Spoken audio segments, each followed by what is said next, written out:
오늘 주일 예배 본문은 마태복음 8장 18절부터 27절까지 말씀입니다. 마태복음 8장 18절부터 27절까지 말씀 제가 읽어드리겠습니다. 예수께서 무리가 자기를 애워싸는 것을 보시고 건너편으로 가기를 명하시니라. 한 서기관이 나와 예수께 아뢰되 선생님이여 어디로 가시든지 저는 따르리이다. 예수께서 이르시되 여우도 굴이 있고 공중에 새도 거처가 있으되 인자는 머리 둘 곳이 없다 하시더라. 제자 중에 또 한 사람이 이르되 주여 내가 먼저 가서 내 아버지를 장사하게 허락하옵소서. 예수께서 이르시되 죽은 자들이 그들의 죽은 자들을 장사하게 하고 너는 나를 따르라 하시니라. 배에 오르심에 제자들이 따랐더니 바다에 큰 놀이 일어나 배가 물결에 덮이게 되었으되 예수께서는 주무시는지라.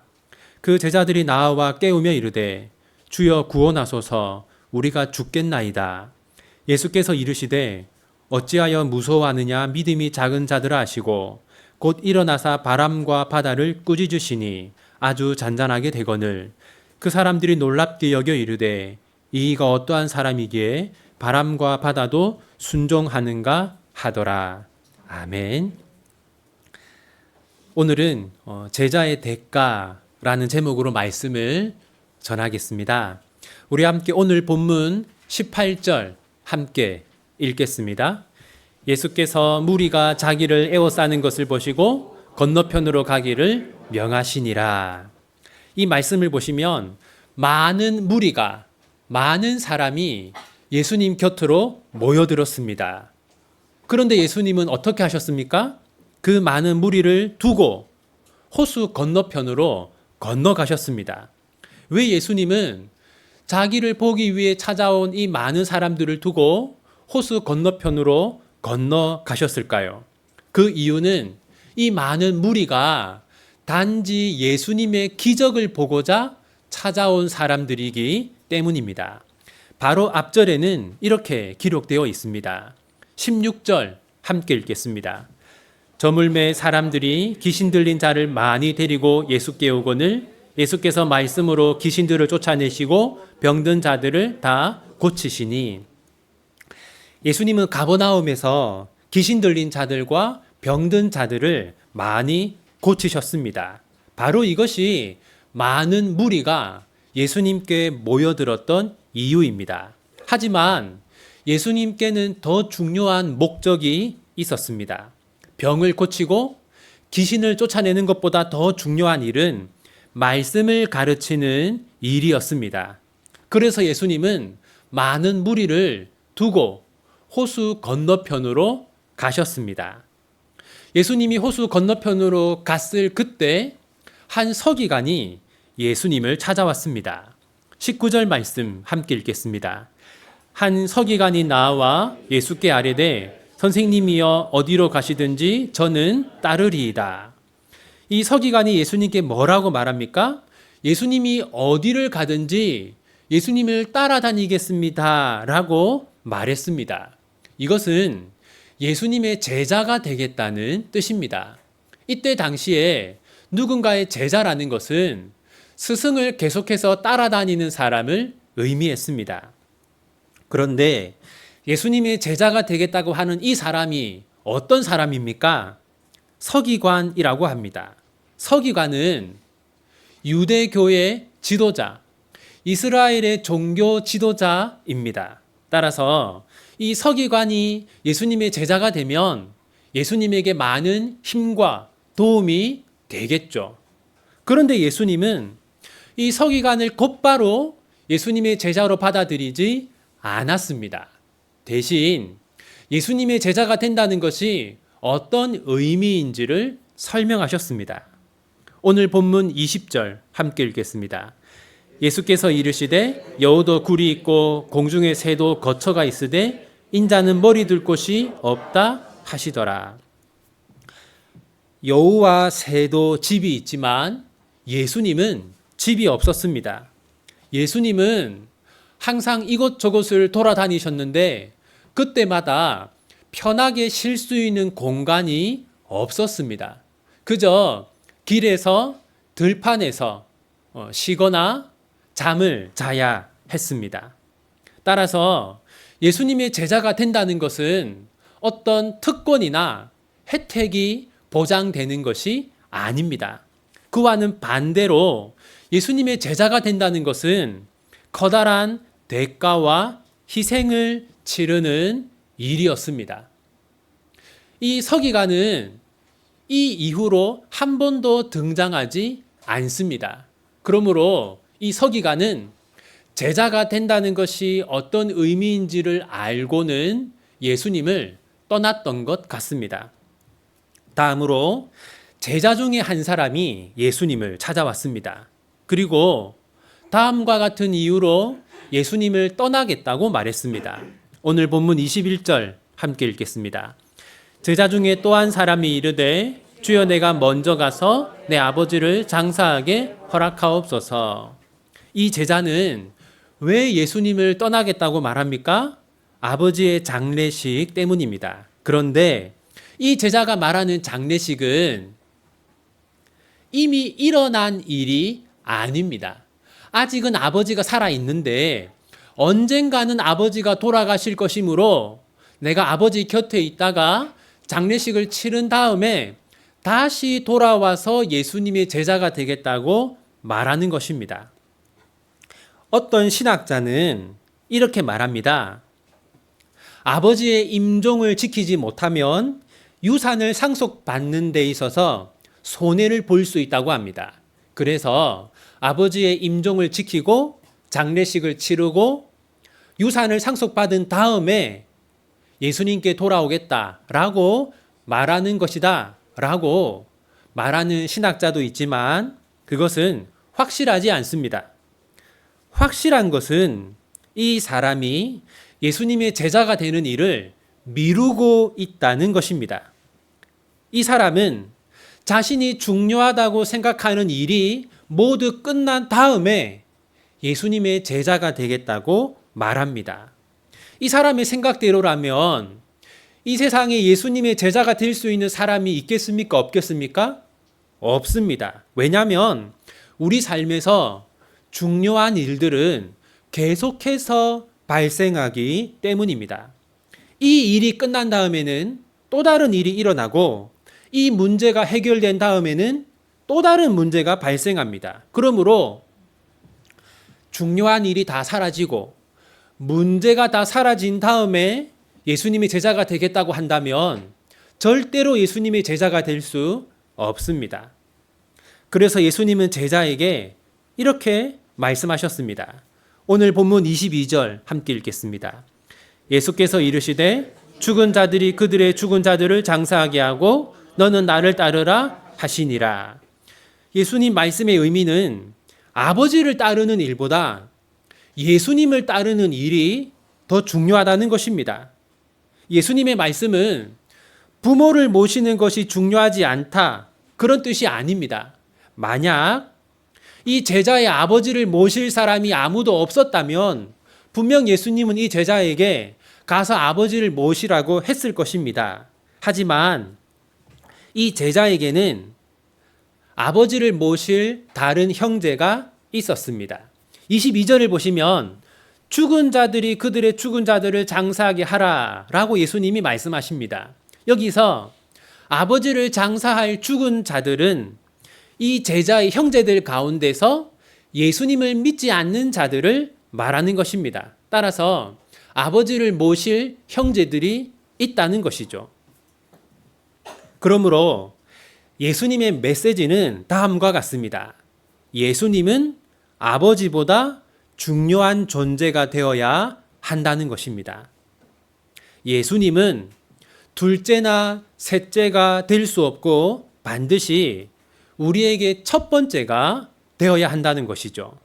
그리고 이어지는 사건은 예수님의 제자가 된다는 것이 어떤 것인지를 우리에게 보여줍니다. 오늘 본문 23절 함께 읽겠습니다. 배에 오르심에 제자들이 따랐더니 예수님이 배에 오르시자 제자들은 예수님을 따라서 배에 올랐습니다. 이 모습처럼 예수님이 어디를 가든지 따라가는 사람이 제자입니다. 예수님이 뭐라고 하시든지 그 말씀에 순종하는 사람이 바로 제자입니다. 그런데 예수님의 제자들에게 큰 위험이 찾아왔습니다. 오늘 본문 24절 함께 읽겠습니다. 바다에 큰 놀이 일어나 배가 물결에 덮이게 되었으되 예수께서는 주무시는지라. 예수님의 제자들은 갈릴리 호수에서 폭풍을 만났습니다. 예수님의 제자들이 폭풍을 겪는 이 사건이 우리에게 전하는 메시지는 무엇일까요? 그것은 예수님의 제자가 되면 행복하고 기쁜 일만 우리에게 일어나는 것이 아니라는 것입니다. 오히려 그 반대라는 것이죠. 예수님의 제자가 되는 것은 폭풍 속으로 들어가는 것과 같다는 것입니다. 그렇다면 폭풍이 찾아왔을 그때 예수님은 무엇을 하고 계셨을까요? 예수님은 잠을 자고 있었습니다. 이것은 우리가 어떤 자세로 어려움을 대해야 하는지를 보여줍니다. 우리의 삶에 폭풍과 같은 어려움이 찾아올 때 우리는 예수님처럼 잠을 잘 수 있는 사람이 되어야 합니다. 하지만 제자들은 예수님과 정반대로 행동했습니다. 오늘 본문 25절 함께 읽겠습니다. 그 제자들이 나와 깨우며 이르되 주여 구원하소서 우리가 죽겠나이다. 여러분, 이때 예수님은 무엇을 하셨습니까? 잠을 자셨습니다. 어떻게 예수님은 잠을 잘 수 있었을까요? 예수님은 하나님이 나를 지켜주실 것이다 라는 것을 신뢰했기 때문에 잠을 잘 수 있었습니다. 하지만 제자들은 하나님을 신뢰하지 않았기 때문에 나는 곧 죽을 것이다 라는 두려움을 느꼈던 것이죠. 그래서 예수님은 하나님을 신뢰하지 않는 제자들에게 다음과 같이 말씀하셨습니다. 오늘 본문 26절 함께 읽겠습니다. 예수께서 이르시되 어찌하여 무서워하느냐 믿음이 작은 자들아 하시고 곧 일어나사 바람과 바다를 꾸짖으시니 아주 잔잔하게 되거늘. 예수님은 폭풍이 문제라고 하시지 않았습니다. 예수님은 너희들의 믿음이 작은 것이 문제다라고 하셨습니다. 우리의 삶에는 여러 가지 어려움이 찾아옵니다. 우리 삶에 어려움이 있다는 것이 문제가 아닙니다. 우리가 어려움을 겪을 때 하나님을 신뢰하는 믿음이 적다는 것이 문제입니다. 이제 오늘 본문의 중요한 내용들을 한번 정리해 보겠습니다. 첫 번째는 기적을 보는 것보다 더 중요한 일은 말씀을 보는 것입니다.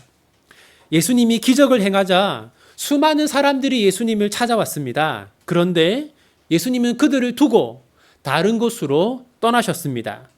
기적을 행하는 것보다 더 중요한 일이 있었기 때문입니다. 기적을 행하는 것보다 더 중요했던 일은 말씀을 가르치는 일이었습니다. 사랑하는 성도 여러분, 여러분들은 기적과 말씀 중에 무엇을 더 중요하게 생각하십니까? 아마 여러분은 기적을 더 중요하게 생각할 것입니다. 여러분의 삶에 어떤 기적이 일어나서 여러분이 겪고 있는 어려움과 문제들이 한순간에 사라지기를 원할 것입니다. 하지만 예수님은 기적을 보는 것보다 말씀을 보는 것이 더 중요하다고 하십니다. 물론 하나님의 은혜로 우리 삶에 기적이 일어나서 우리의 문제들이 한순간에 다 사라질 수도 있습니다. 하지만 하나님께서 정말로 원하시는 것은 우리의 삶의 문제들이 한순간에 다 사라지는 것이 아니라 우리가 말씀과 함께 문제 많은 삶을 헤쳐 나가는 것입니다. 두 번째는 예수님의 제자가 되기 위해서는 대가를 치루어야 한다입니다. 예수님은 제자가 되겠다는 서기관에게 제자가 되는 것이 무엇인지, 제자가 되기 위해서는 어떤 대가를 치러야 하는지를 말씀하셨습니다. 예수님의 제자가 되면 커다란 혜택을 보장받는 것이 아니라 오히려 커다란 대가를 치르게 된다고 하셨습니다. 사랑하는 성도 여러분, 정말로 그렇지 않습니까? 우리가 예수님의 제자로 살기 위해서는 대가를 치러야 합니다. 이미 여러분들은 예수님을 믿기 때문에, 예수님의 제자로 살기를 원하기 때문에 많은 대가를 치르고 있죠. 우리는 우리의 시간과 물질을 하나님께 드리고 있습니다. 또 우리는 교회에서 헌신하고 봉사하고 있죠. 예수님의 제자가 된다는 것은 바로 이러한 것입니다. 대가를 치르지 않고는 예수님의 제자가 될 수 없습니다. 세 번째는 예수님의 제자가 되는 것은 예수님을 1순위로 두는 것입니다. 한 제자가 아버지의 장례식을 치른 다음에 예수님을 따르겠다고 했습니다.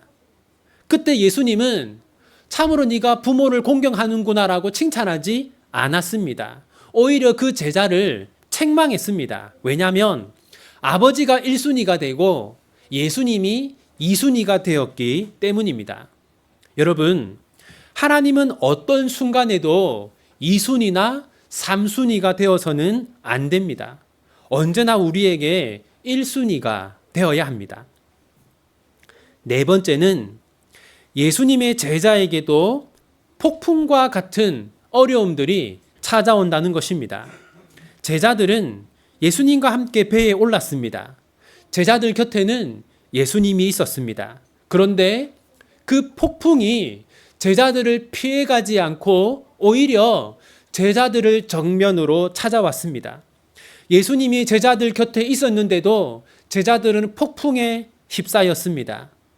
사랑하는 성도 여러분, 우리가 하나님의 자녀라고 해서 고난이 우리를 피해가지 않습니다. 우리가 하나님의 백성이라고 해서 늘 행복한 일만 우리를 찾아오는 것은 아닙니다. 하나님이 늘 우리와 함께 하시지만 동시에 고난도 늘 우리와 함께 합니다. 이제 말씀을 맺겠습니다. 제자들은 예수님을 따라서 배에 올랐습니다. 제자들은 예수님을 따라서 갈릴리 호수를 건너가고 있었습니다. 제자들은 예수님이 곁에 있기 때문에 아무런 문제 없이 갈릴리 호수를 건너갈 것이라고 생각했을 것이 분명합니다. 하지만 현실은 그렇지 않았습니다. 예수님이 제자들과 함께 있었지만 폭풍이 그들을 찾아왔습니다. 바로 이것이 제자의 삶입니다. 예수님의 제자가 되면 행복하고 감사한 일만 있을 것이라고 생각해서는 안 됩니다. 예수님의 제자로 사는 자에게도 고난과 고통이 찾아옵니다. 그렇다면 고난과 고통이 찾아올 때 우리는 어떻게 해야 합니까? 오늘 본문이 그 답을 보여줍니다. 폭풍이 찾아왔을 때 예수님은 무엇을 하셨습니까? 예수님은 잠을 자셨습니다. 여러분, 불안한 사람은 잠을 자지 못합니다. 두려운 사람은 잠을 자지 못합니다. 하지만 하나님을 신뢰하는 사람은 잠을 잘 수가 있습니다.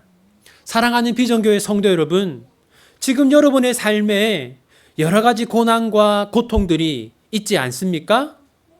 아마 여러분은 그것 때문에 잠을 자지 못할 것입니다. 하지만 사랑하는 여러분, 여러분이 하셔야 하는 일은 잠을 자는 것입니다. 우리의 삶에 고난과 고통이 찾아왔을 때 우리는 그 문제를 해결하기 위해서 최선을 다해야 합니다. 하지만 우리가 할 수 없는 일이 있지 않습니까? 그것은 하나님께 맡겨야 합니다. 하나님께 맡긴 다음에는 잠을 자는 것이 우리가 해야 할 일입니다. 성경에는 그렇게 행동했던 사람이 있습니다. 우리 함께 시편 4편 1절 함께 읽겠습니다. 내 의의 하나님이여 내가 부를 때에 응답하소서. 곤란 중에 나를 너그럽게 하셨사오니 내게 은혜를 베푸사 나의 기도를 들으소서. 이것은 다윗의 시편입니다. 이 말씀을 보시면 곤란 중에라고 말하죠. 곤란 중에. 다윗은 어떤 어려움을 겪고 있었던 겁니다. 그때 다윗이 뭐라고 합니까? 내게 은혜를 베푸사 나의 기도를 들으소서. 다윗에게는 커다란 문제, 커다란 고통이 있었는데 그때 다윗은 하나님께 자신의 문제를 맡겼습니다. 그 다음에는 다윗이 무엇을 했을까요? 우리 함께 4편 8절 함께 읽겠습니다. 내가 평안히 눕고 자기도 하리니 나를 안전히 살게 하시는 이는 오직 여호와이시니이다. 내가 평안히 눕고 자기도 하리니. 사랑하는 비전교회 성도 여러분, 하나님은 우리에게 은혜를 베푸시는 분임을 믿으시기 바랍니다. 여러분의 삶에 폭풍 같은 문제들이 계속해서 찾아올지라도 하나님을 신뢰하여 깊이 잠을 자는, 편안하게 잠을 자는 여러분들이 되시기를 바랍니다. 우리 함께 말씀을 붙들고 하나님께 기도하겠습니다. 우리 첫 번째로는 이렇게 기도하기 원합니다. 하나님, 우리가 예수님의 제자로 살아갈 수 있도록 도와주십시오. 우리가 하나님을 1순위로 두는 자들이 되게 하여 주십시오. 하나님을 위해 우리의 시간과 물질을 헌신하게 하여 주십시오. 우리와 우리의 자녀들이 평생 동안 예수님의 제자로 살아가게 하여 주십시오. 그렇게 함께 우리의 마음을 모아 하나님께 기도하기 원합니다. 기도합시다.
우리 두 번째로는 이렇게 함께 기도하기 원합니다.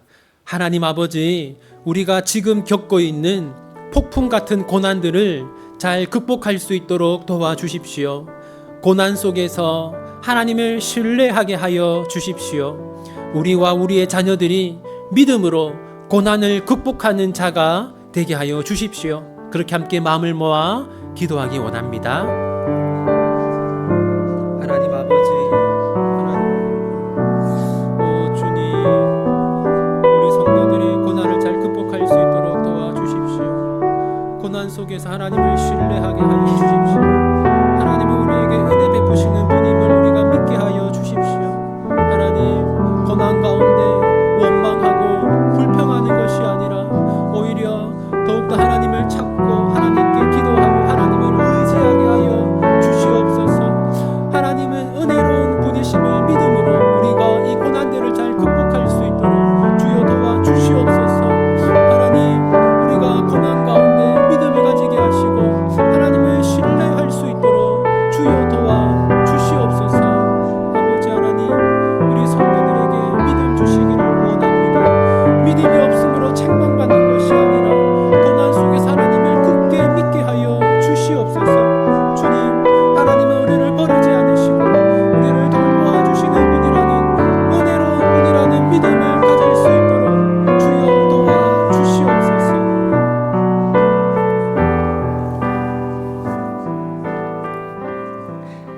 하나님 아버지, 비전교회 모든 성도들이 예수님의 제자가 되게 하여 주십시오.